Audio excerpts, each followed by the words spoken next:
Nous allons maintenant aborder un nouveau point. Il s'agit du point numéro 11 qui sera consacré à un nouveau roi, en l'occurrence ici Albert Ier. La présentation historique des années de règne d'Albert Ier va nous permettre également d'aborder un sujet excessivement important. Ce sujet s'articule autour de la Première Guerre mondiale qui démarre en 1914 et se termine en 1918. La figure d'Albert Ier, petit rappel, nous l'avons déjà traité, notamment lorsque nous sommes intéressés à la question du Congo. Souvenez-vous, à l'époque de Léopold II, la Belgique va acquérir l'État indépendant du Congo, qui, avant cette acquisition, était une propriété privée du deuxième souverain du Royaume de Belgique. Donc en 1908, la Belgique acquiert cette colonie et il faudra attendre les premières années du règne de Baudouin, plus précisément en 1960, pour que le Congo belge devienne enfin indépendant. Et nous avions eu l'occasion, à la fin de cette présentation abordant la thématique du Congo en tant que colonie, d'aborder notamment cette caricature où on voyait déjà un Albert Ier caricaturé. Nous verrons ici d'autres formes de représentation de ce roi, du troisième souverain de Belgique, et vous verrez que ces représentations, lorsque l'on parle d'Albert Ier, lorsque l'on l'associe à la Première Guerre mondiale, bien, les représentations du roi sont quand même nettement plus flatteuses. Sans plus attendre, donc, attaquons ce nouveau chapitre, ce nouveau point, et intéressons-nous à la Première Guerre mondiale qui va se développer en différents points. Et commençons par un premier point intitulé « La neutralité violée ». Là aussi, je dois effectuer un petit rappel. Souvenez-vous de cette caricature, de cette image politique représentant la fameuse conférence de Londres qui a eu lieu à la fin de l'année 1830 et s'est terminée en janvier 1831. Souvenez-vous, cette conférence a lieu juste après la Révolution belge, les Belges qui ont lutté contre l'occupant hollandais. Et lors de cette conférence de Londres, les grandes puissances européennes vont se réunir pour décider de l'avenir et des Pays-Bas et de la Belgique. C'est notamment durant cette conférence, comme on peut le voir sur ce rappel, que va être fixée cette fameuse neutralité perpétuelle de la Belgique. Donc souvenez-vous, cette neutralité instaurait deux clauses essentielles. Premièrement, la Belgique, le royaume, le jeune royaume de Belgique ne pouvait attaquer aucun pays européen. Et deuxième clause, aucun pays européen ne pouvait attaquer la Belgique. Donc cette information, elle est très importante parce que durant la Première Guerre mondiale et aussi au début de la Deuxième Guerre mondiale, cette question de neutralité va être à nouveau évoquée.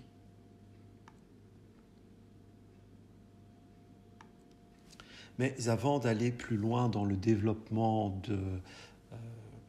de cette Première Guerre mondiale, nous pouvons nous poser une question essentielle. Pourquoi l'Allemagne va-t-elle envahir la Belgique et pourquoi donc l'Allemagne va-t-elle vouloir violer cette neutralité belge qu'elle avait pourtant ratifiée à la fin de la conférence de Londres en 1831 ? Vous avez dans votre cours cette carte, c'est une carte humoristique, une carte caricaturale. En fait, vous pouvez remarquer que les différents pays européens aux alentours de 1914, au début du XXe siècle, eh bien, sont représentés à travers différents personnages qui ont des attitudes assez particulières. Nous allons analyser cette carte parce qu'elle va nous permettre justement de répondre à cette question.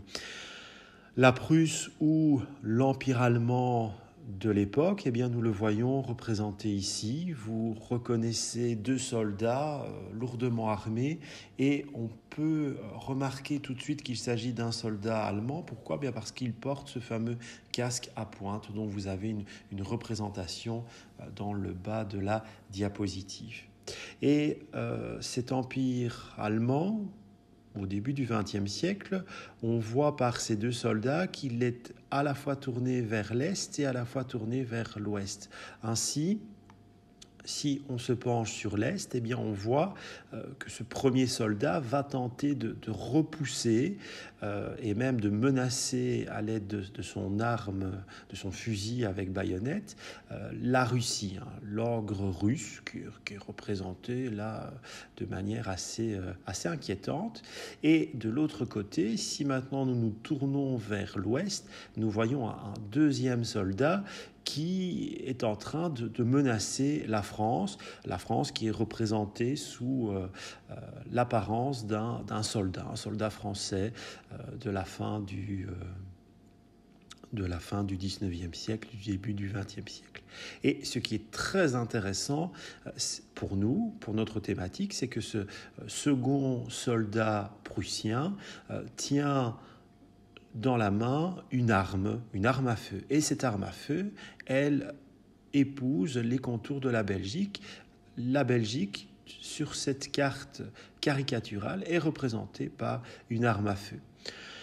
C'est bien vu du dessinateur, de l'artiste qui a composé cette carte, parce que est illustré là un plan que l'Allemagne va défendre. En fait, l'Allemagne souhaite, au début du XXe siècle, s'agrandir, conquérir de nouveaux territoires avec l'aide notamment de l'Empire austro-hongrois, son voisin qui est représenté ici.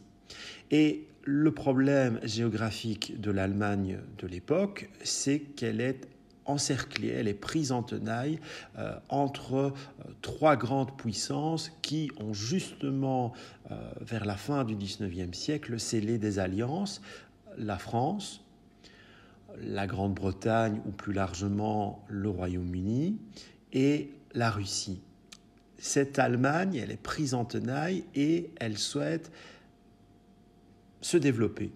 Donc, que va-t-elle faire ? Eh bien, les Allemands ont un plan militaire. Ils souhaitaient tout d'abord attaquer par surprise très rapidement l'Ouest et donc la France, pour ensuite mobiliser toutes ses forces vers l'Est et donc pouvoir s'occuper de la Russie avec, je le répète, l'aide de l'Empire austro-hongrois.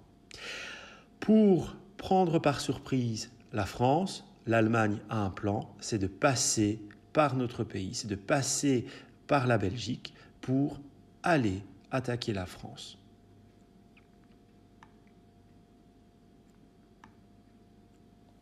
Et le 2 août 1914, l'Allemagne lance un ultimatum au Royaume de Belgique, à Albert Ier. L'Allemagne demande à la Belgique de laisser passer ses forces armées pour aller conquérir la France. En faisant ça, l'Allemagne sait pertinemment bien qu'elle va violer cette fameuse neutralité belge, mais les Allemands ont leur plan en tête et ils veulent à tout prix conquérir, envahir la France pour, je le répète, ensuite s'attaquer à l'Est, s'attaquer à la Russie. Alors, vous voyez cet ultimatum qui est très bien caricaturé sur cette carte postale. On voit un loup allemand menaçant. Il a toutes les particularités caricaturales de l'Allemagne. Il porte une nouvelle fois ce fameux casque à pointe et ce loup, il porte des moustaches assez particulières qui rappellent directement les moustaches de l'empereur allemand de l'époque, Guillaume II, que vous voyez ici sur la photographie.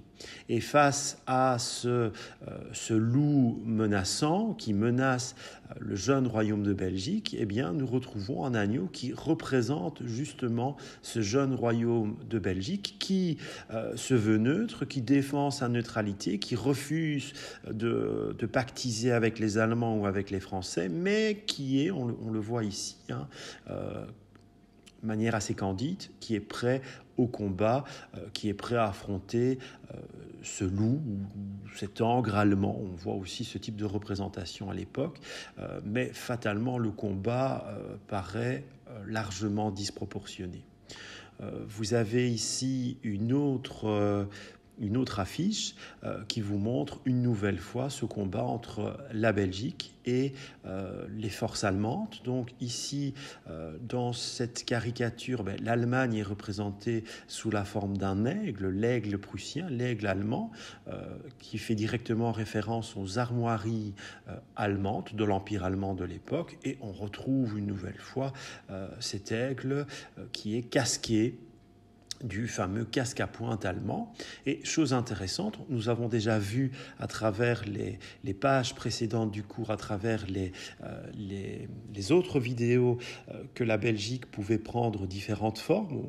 On représente généralement la Belgique sous la forme du lion belge ou éventuellement sous les traits d'un personnage féminin. Et bien ici, la Belgique, c'est pas uniquement la Wallonie, la Belgique est représentée sous la forme d'un coq hardi qui n'hésite pas à s'opposer à l'aigle allemand, mais là aussi, un aigle face à un coq, le combat semble un peu inégal. Passons au point suivant, résister à tout prix. Eh bien, 2 jours après avoir lancé son ultimatum, l'Allemagne décide d'envahir la Belgique, précisément le 4 août 1914 à l'aube.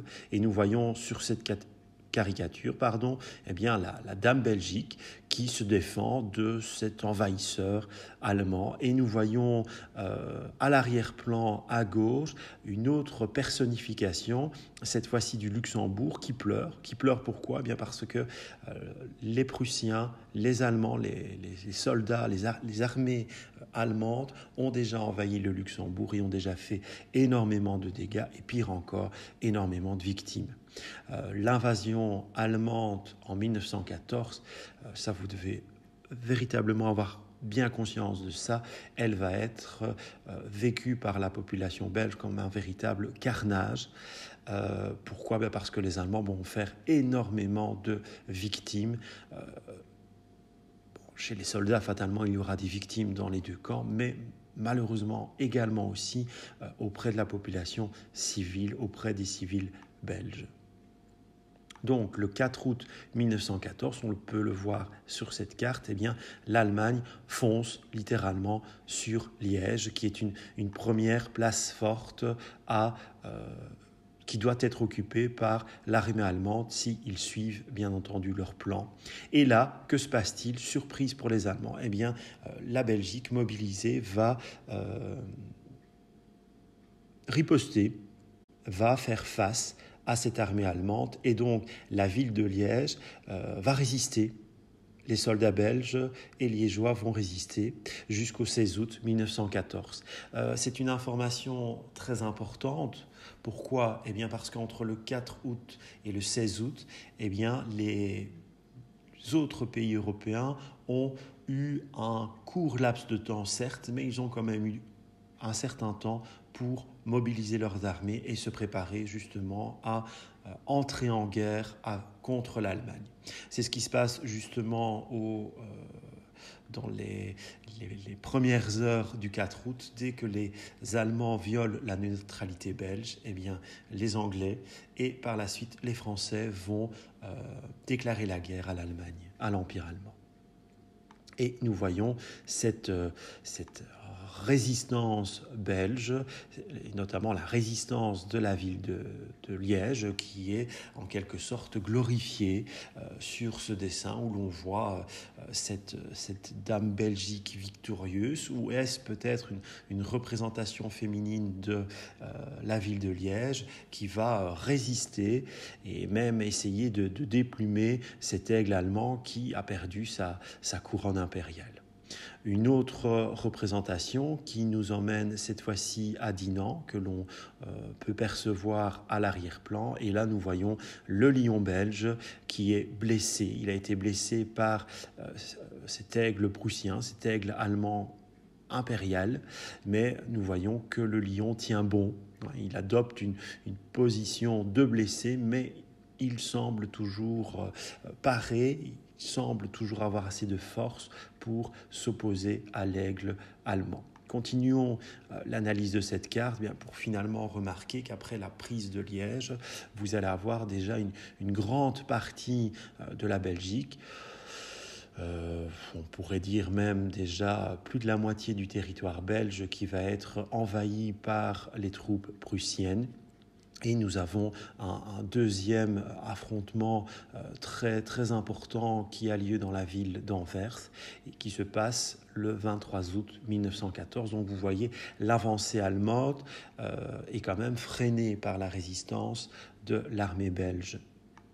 Et on retrouve une deuxième caricature où là, le titre est sans appel, la violation de la Belgique. Bien voilà, l'Allemagne pénètre de plus en plus dans le territoire belge, jusque finalement la fin du mois d'octobre 1914. Les Allemands sont positionnés non loin des villes de la côte belge et notamment de la ville de Nieuport. Ils ont déjà envahi Bruges, ils ont déjà envahi Gand, ils ont déjà envahi Mons, Bruxelles, Leuven, Anvers, Liège, Charleroi, Namur. Donc vous voyez en fait que plus de 3/4 du pays est déjà occupé par les troupes allemandes, et nous nous situons donc fin octobre 1914 ici à Nieuport, et un événement très important pour la suite du conflit va avoir lieu.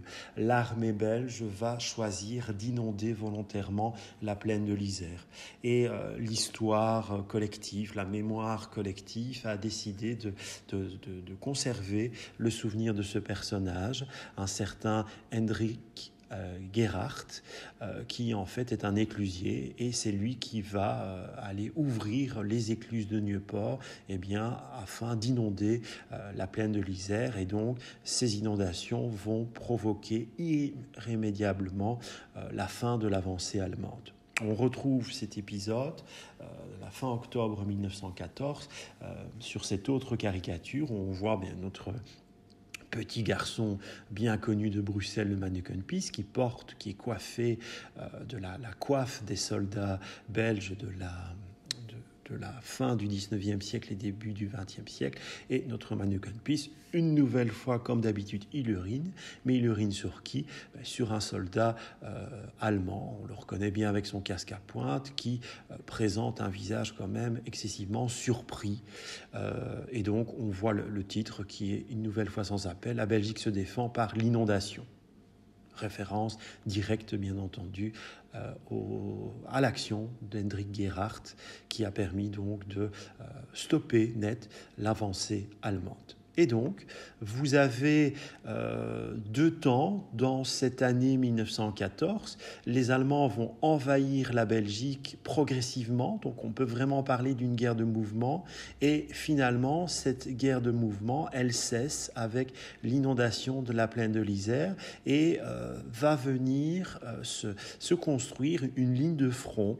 Et cette ligne de front que vous voyez ici représentée en vert sur cette carte, c'est la fameuse ligne où nous allons retrouver de part et d'autre, dans le camp des Alliés de la Belgique et dans le camp de l'Allemagne, nos fameuses tranchées. Car retenez bien cette information, la Première Guerre mondiale, c'est avant tout une guerre de tranchées. Et nous reviendrons dans quelques minutes sur cette notion.